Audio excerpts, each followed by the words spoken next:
It's been a good break, but I'm ready to get back into baseball. And we'll get started with an Ask Me Anything session. That's next on Locked On Pirates.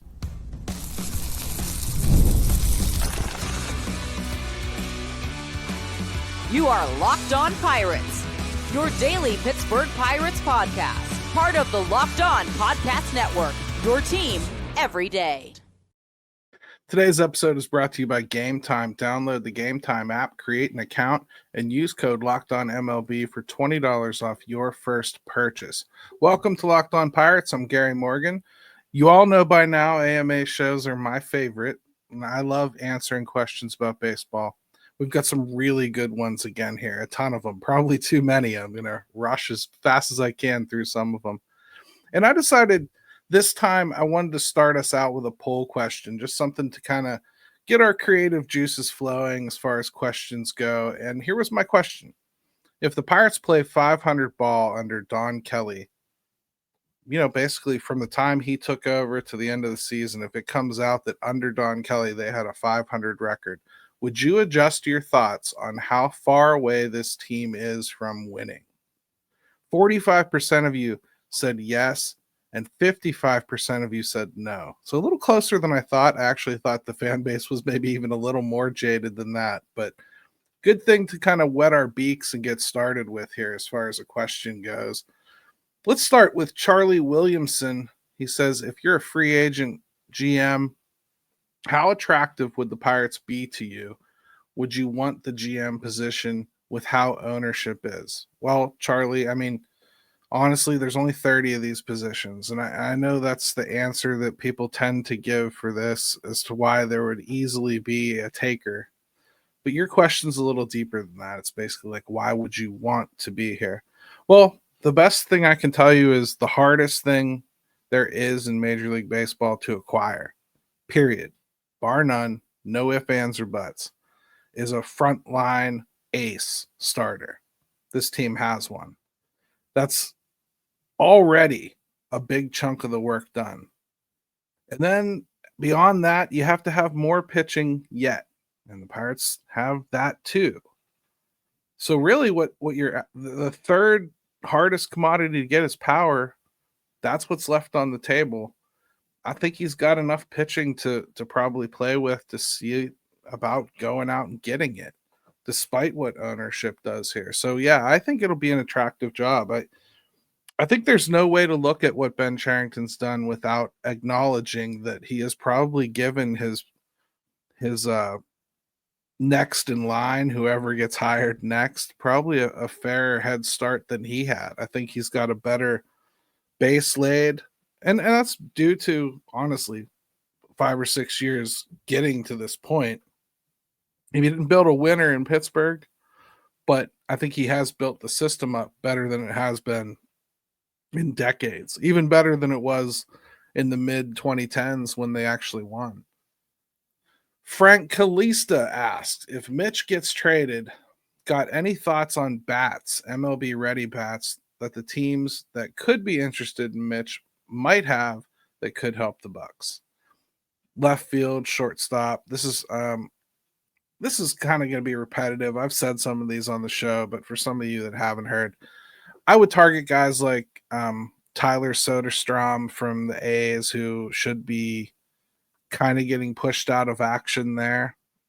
And Mauricio, a shortstop from the Mets. They have him playing second base now, but that's only because they have Francisco Lindor there. I think he can more than handle the position, and it's a really promising young bat that has debuted in the league, and I think has some legs as far as like being a potential trade candidate there. And then honestly, there's a bunch of guys from Boston like Duran or Rafaela. I hear Abreu a lot, but I find it very difficult to believe they'd give up Abreu. And Abreu's got a little bit of an injury bug too that kind of scares me a little bit. I think I'd rather go for like Duran or Rafaela.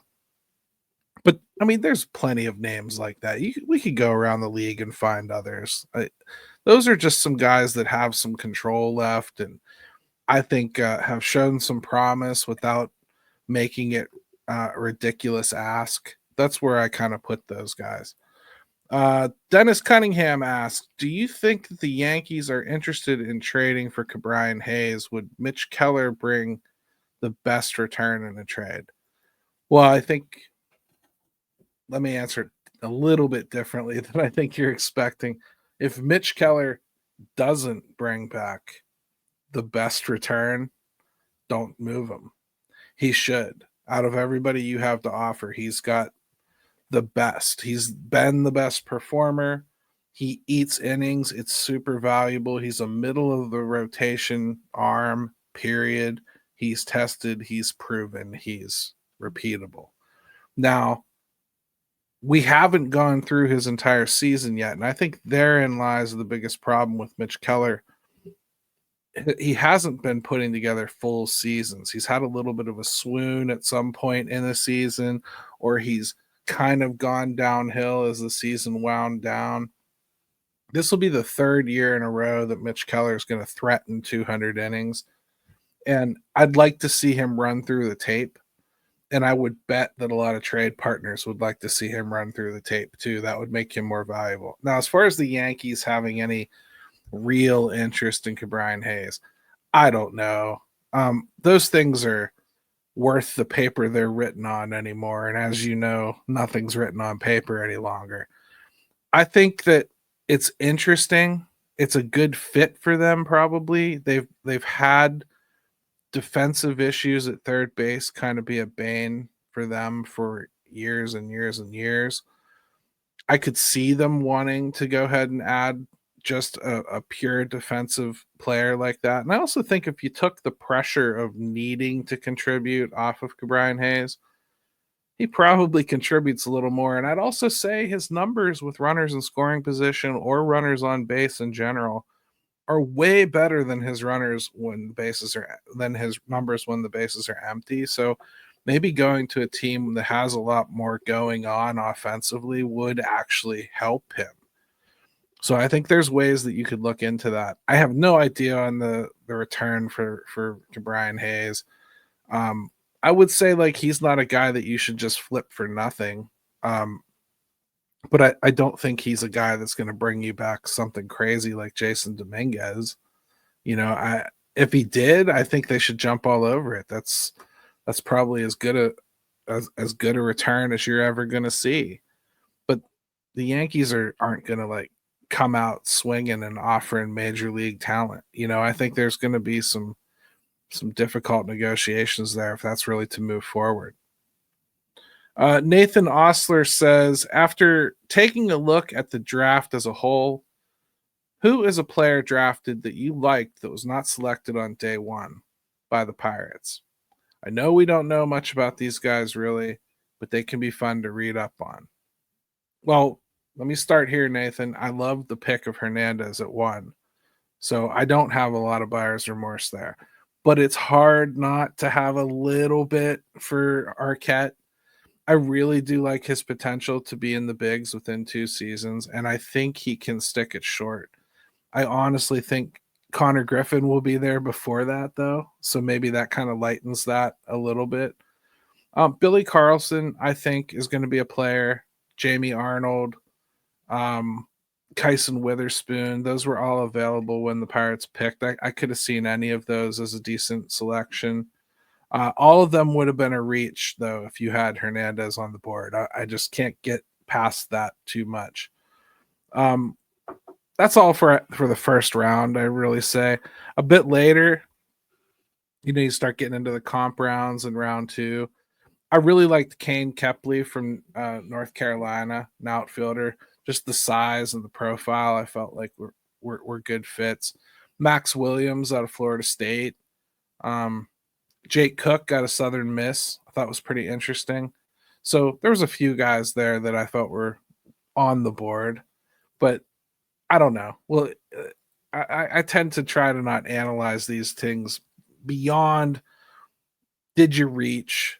Did you go completely off the board? And even then you have to take into account some contractual obligations and concerns, and like their first 2 picks are probably going to cost them over slot values, so you can understand maybe why they went a little bit lower with their 4th rounder or whatever. But We'll see. These things take a long time to really suss out. I think it would be a good time for us to take a break. When we come back, let's pick right back up with AMA. I'm really having a good time. Thanks for all the great questions so far, everybody. We've all been there, logging on early, waiting forever for concert tickets to go on sale, only to lose your spot for a show you've been dying to see. Live music should be about making memories, not dealing with the stress of ticket shopping. That's where Game Time comes in. Game Time makes getting concert tickets faster and easier than ever. Prices actually drop as it gets closer to the show time, and you can save up to 60% off with their killer last minute deals. Ever wonder what your view will actually look like before you buy? The app shows you a panoramic seat view, so there are no surprises whatsoever. Take the guesswork out of buying concert and show tickets with Game Time. Download the Game Time app, create an account, and use code LOCKEDONMLB for $20 off your first purchase. Terms apply. Again, create an account and redeem code LOCKEDONMLB for $20 off. Download the Game Time app today. Last minute tickets, lowest prices guaranteed.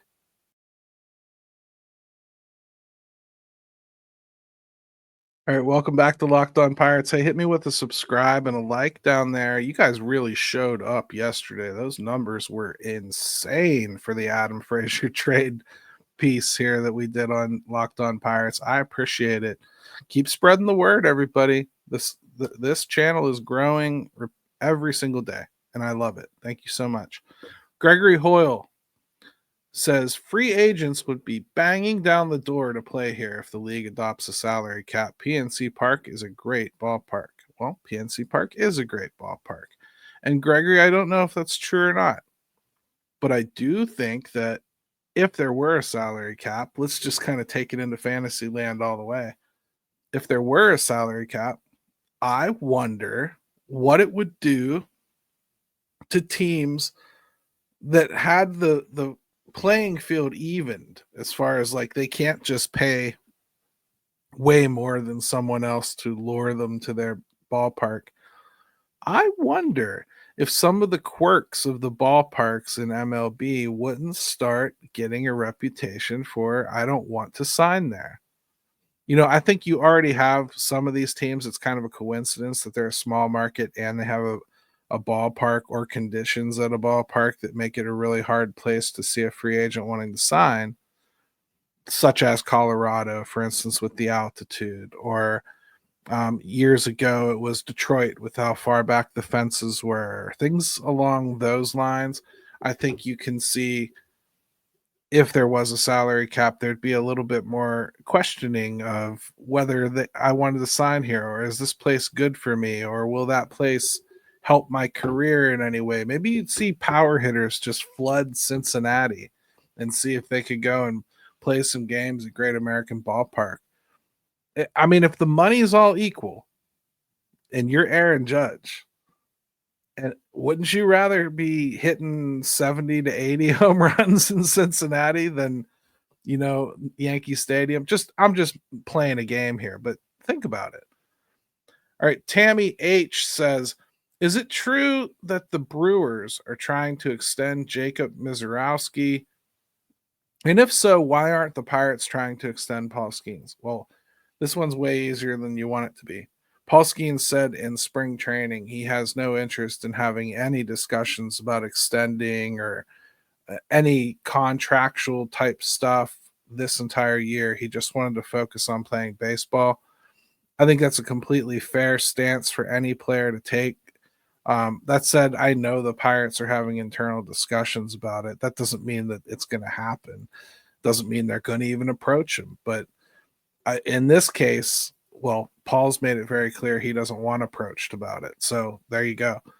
Paul Chamberlain asks, before we trade him, shouldn't we tip our cap to what a decent job IKF has done for the Buccos this year?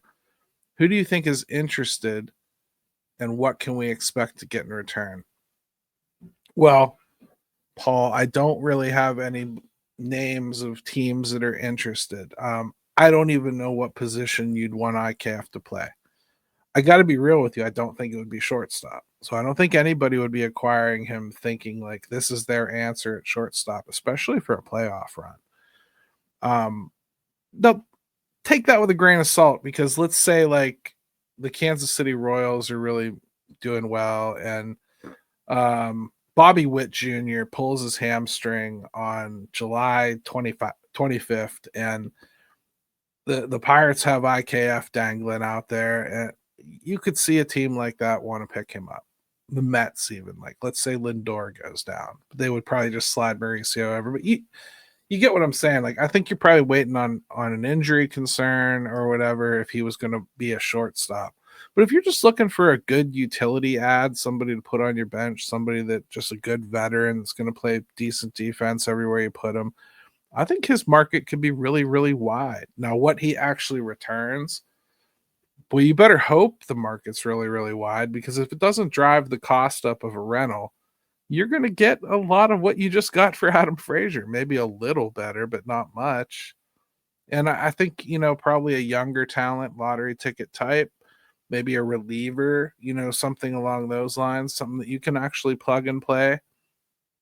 But I don't think you're going to get a major league bat back for him. I think that's wishful thinking. That's probably setting yourself up for failure if that's where your head's at. I'm going to try to read this name. I hope I do it justice. Robert Kurzminski. I hope. I should do better with names like that from Pittsburgh, but for some reason I just couldn't. And let's be honest, Robert. Your fault here. You don't have a baseball reference page for me to go and see it spelled out phonetically. So what do we need to do to turn this program around? We all know nutting isn't going anywhere, but something has to happen to try and turn this around. In my opinion, all this losing is really taking its toll on all the players. Curious to hear your thoughts. Well, Robert, I think it is taking a toll on the players. I think losing always does. It frustrates the room, it frustrates the individuals, and I think they start to feed off of each other. And I think it's a phenomenon that's pretty well documented throughout sports. You can have a bad locker room that kind of infests everything else. That said, I think winning is probably the best cure for any locker room. All of a sudden, it's amazing how guys get along better when they're winning. So, which came first, the chicken or the egg, basically? But what do we need to do to turn this program around? They need to make some shrewd trades, and they probably need to spend a little bit more money in free agency, or at least spend their money smarter in free agency. I think those two things right there turn things around significantly. I think Don Kelly has turned things around significantly. Their record is much better under him, as we started out with our poll question. So I think they've already kind of taken care of that structural thing. I think they need to get the pall of Ben Cherington out from over top of them.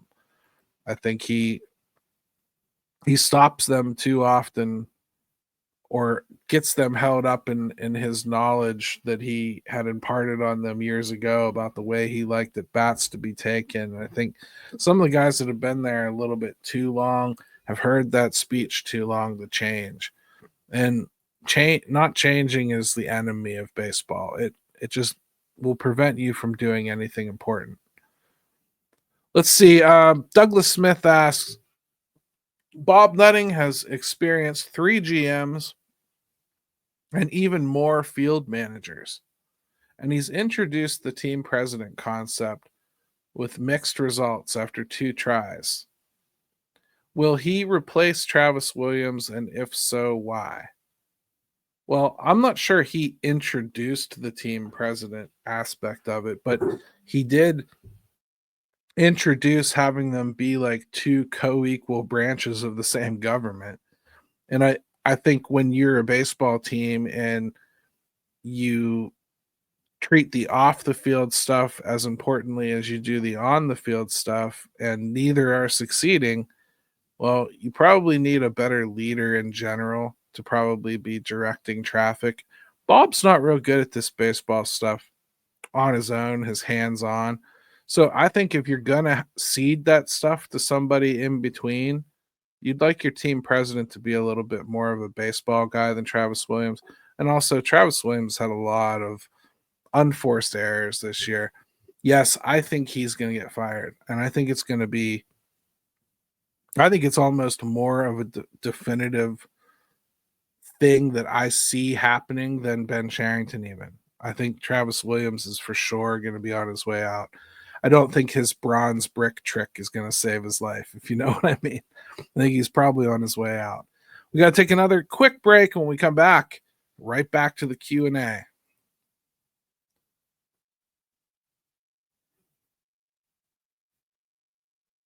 All right, welcome back to Locked On Pirates here. Unwell Logic. What a name that is. I like it. The struggles on the road have been quite apparent, but the Pirates have also been absolutely dreadful against AL teams too. 8-22 is only matched by the historically bad Rockies.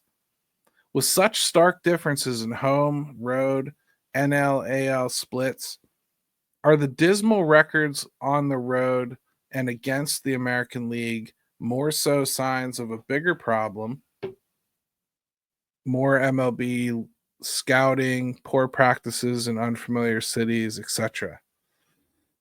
Yeah, I don't know the full thing on this one. It doesn't make a lot of sense. I can say they have traveling scouts and they have home scouts, and those two don't often intertwine.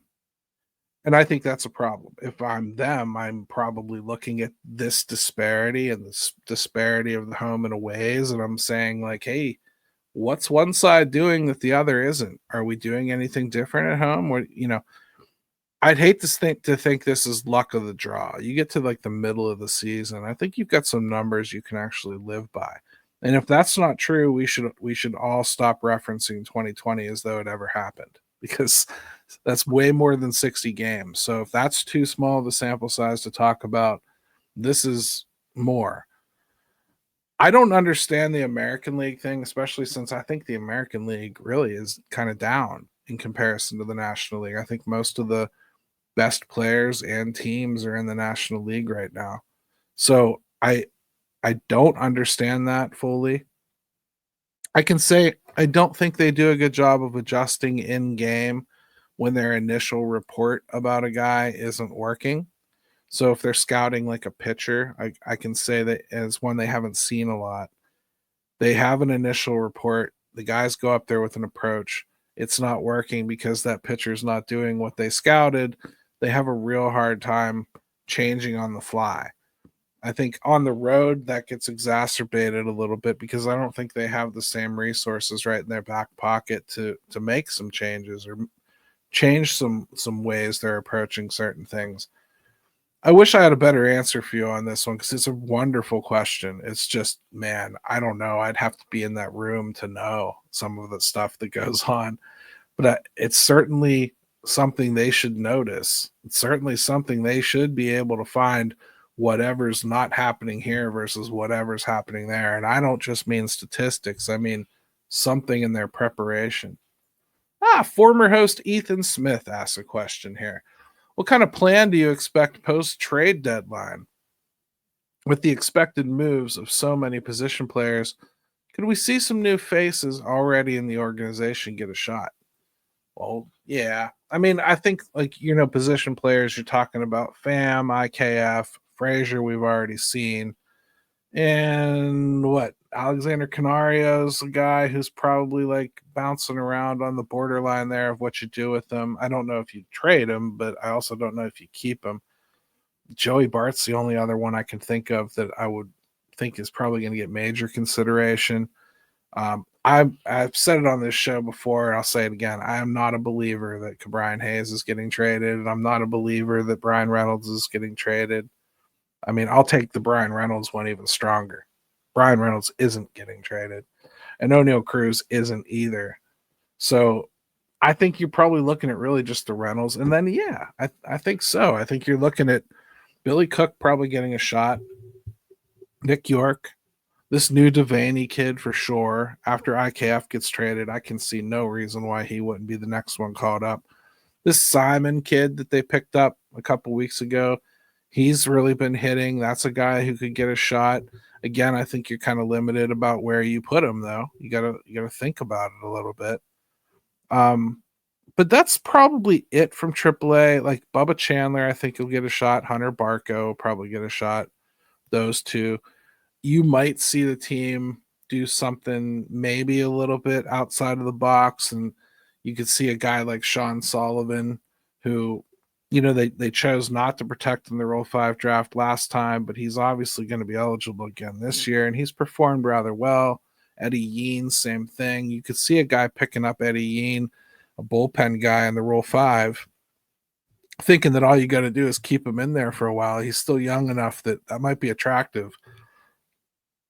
So if they think there's anything there with like Eddie Yeen, you would think they'd want to sneak him onto the 40 man and get him up here. So yeah, I think there'll be some new faces, but I don't think there'll be anything earth shattering or life changing. Tom R asked, why does this team and analytics come up so often? I'm a fan of another team, but I constantly see Pirates fans ripping analytics like they shouldn't be used. This is local media at its best, in all sincerity. Analytics gets brought up all the time by local media, mostly because they know and they've been given a factoid that Ben Cherington has spent more money on analytics than just about any team in baseball. And he's added to that unit twice since he's been here. And I think when you hear that, your first thought is, well, there's a problem there, right? Well, I think there could be a problem there. And I certainly don't think they apply analytics well. But it gets brought up in this market simply because people are mad. And one common denominator that everybody brings up is this analytics department is getting a little bit too much attention, and players aren't really taking in the analytics that are provided as well as they could be. So I think here it becomes a hot button because it's not applied well here, frankly. Matt Ziski. How much money would it take for Nutting to sell? $2 billion? If he would sell and wants his kids to run the if he won't sell and wants his kids to run the team, will they be the same, better, or worse at injecting money into the organization? I don't know the price. I don't care about the price. Bob Nutting has no interest in selling the team.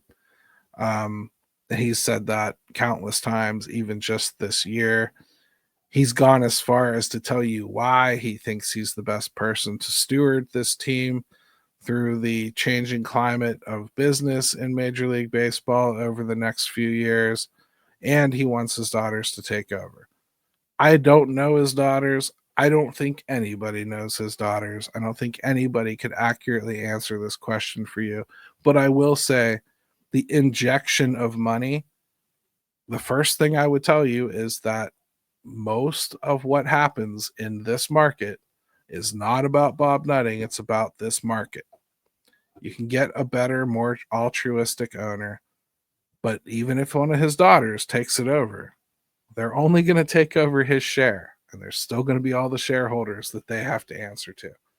You're not going to get a seismic change in philosophy from family member to family member there. My golfing buddy, James Littleton.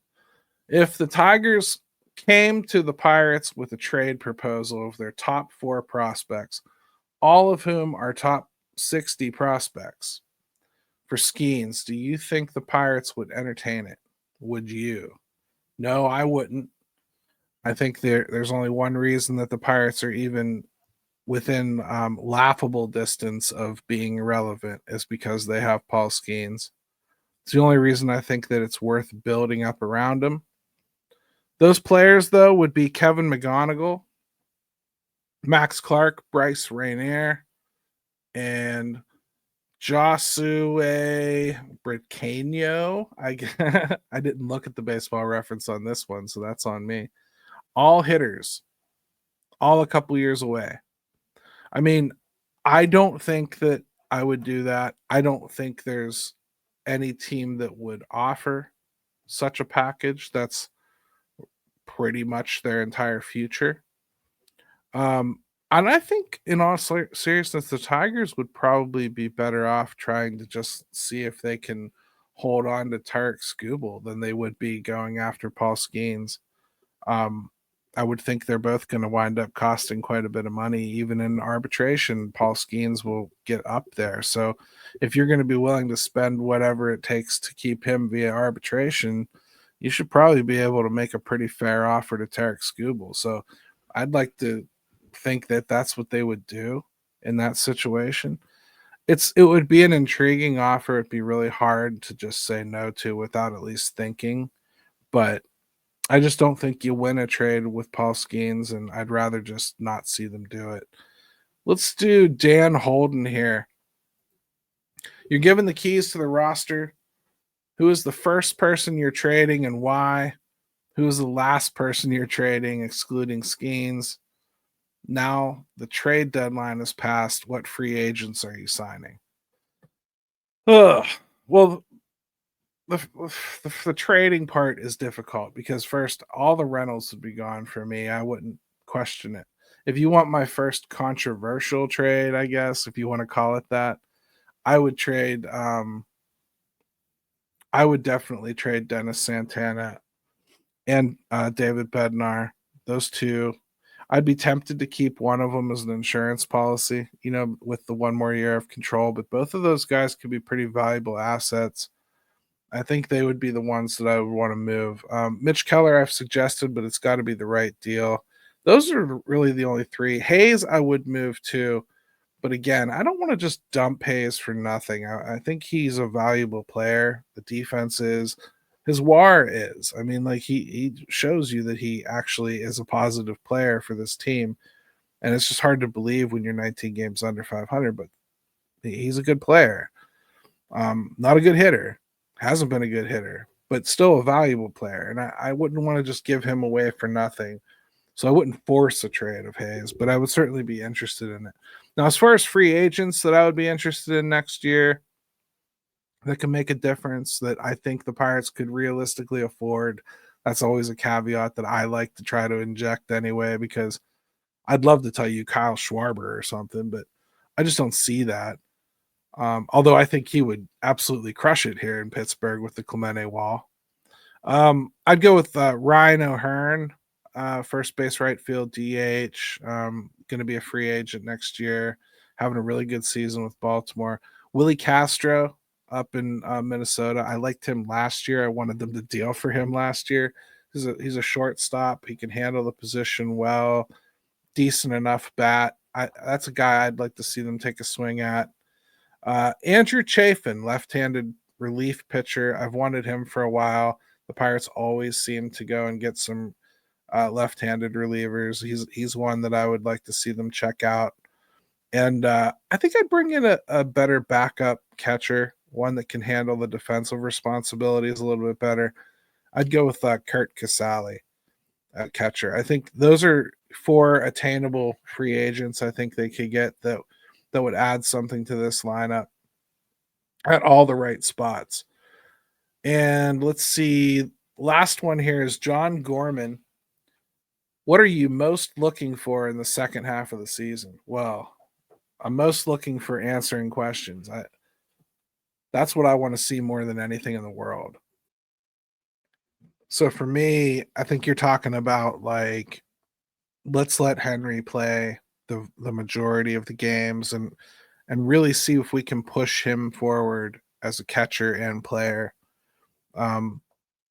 Start proving him out a little bit. He's a 1-1, enough messing around. I'd like to see him progress. I'd like to see Bubba Chandler get his debut and a nice bank of starts out of the way. I'd like to see Hunter Barco get his debut and a decent amount of innings out of the way. I'd like to see those two in particular. I wouldn't mind seeing Thomas Harrington sneak back up here in some way, shape, or form either. Those 3 in particular would be interesting. I want to see Paul Skeens unleashed. Get out of his way. Don't restrict his innings. Let him pitch. Let him do what he wants to do. Let him put on a show the rest of the season. Let Paul Skeens be Paul Skeens. I think this little dip in the middle, you use the All-Star game as an excuse, whatever. let's let him go, because I don't want to be hearing about this again next year. No more baby in the superstar after this year. Let him do what he wants to do. And I think really I want to see if Donnie can continue on and not lose the team as the season goes on, because I think as you start seeing some of these rentals go off, we don't care about them, but I think a lot of players do. They form good friendships with some of these people. It's a hard time for a team.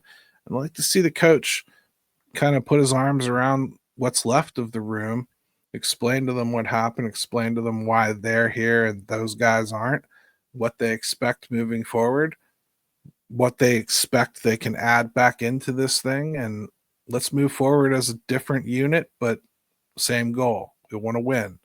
I think that sort of thing the rest of the season. Let's just see the team look like it's trending upward as the season goes on. That'll be a feat, moving off this many players. But I think it's something that can be done, because I don't think any of the players that we're talking about moving, really, if they don't go off the board and do a Keller or Hayes or any of the other ones you're worried about, if they don't do any of those, well, I'm sorry. I don't think you're moving anything all that earth-shattering. IKF's probably the best player you're considering moving from that group. And let's be real, he's not a great shortstop. If you haven't gotten annoyed with the cricket throws over to first base yet, I don't know if you've ever watched the game before. It still makes me shiver every time I see it. I hate it. So yeah, I mean, hey, great Q&A, everybody. I really, really love doing the AMAs, and we'll try to make sure that we do these every time that we get an opportunity and the Pirates aren't playing. In the off season, I probably won't do a lot of them, because your questions are going to be the same all the time. Like, who are we signing? Who are we signing? When are we signing them? I think that sort of stuff gets annoying. We'll come up with subjects then, but whenever we have an off game during the season, I love doing these. So thank you for your participation. The questions were great, and I love it. Baseball's back tomorrow. I can't freaking wait. Let's go Bucks.